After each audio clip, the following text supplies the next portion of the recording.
বর্তমান ফুটবল বিশ্বের প্রতিভাবান ফুটবলারদের একজন কিলিয়ান এমবাপ্পে।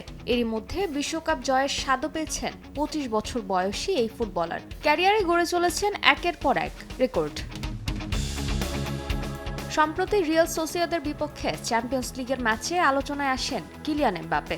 জোড়া গোল করে দলকে জেতানোর পাশাপাশি সোসিয়েদাদের মাঠে এদিন 10.9 সেকেন্ডে 100 মিটার দৌড়ান পিএসজি অধিনায়ক।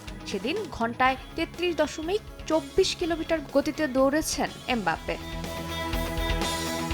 এরপর অনেকেই মজার ছলে উসাইন বোল্টের সঙ্গে এমবাপ্পের নাম তুলনা করেন। 2009 সালে বার্লিনে বিশ্ব অ্যাথলেটিক্স চ্যাম্পিয়নশিপে 9.58 সেকেন্ডে 100 মিটার দৌড়ে বিশ্ব রেকর্ড গড়েছিলেন বোল্ট, যা এখন পর্যন্ত কেউ ভাঙতে পারেনি। এমবাপ্পের এমন পারফরম্যান্স দেখে নিজের মুগ্ধতার কথা জানান উসাইন বোল্ট।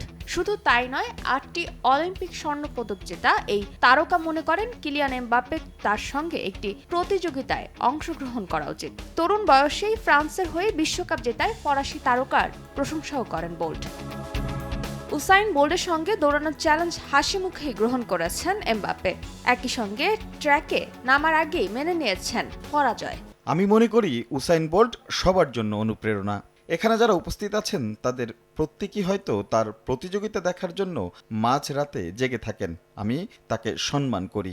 তার সঙ্গে প্রতিযোগিতা করতে পারাটাও হবে সম্মানের, তবে তার সঙ্গে জয় পাওয়াটা মোটেও সহজ হবে না। উসাইন বোল্টও এমবাপ্পের কোনো সম্ভাবনা দেখছেন না।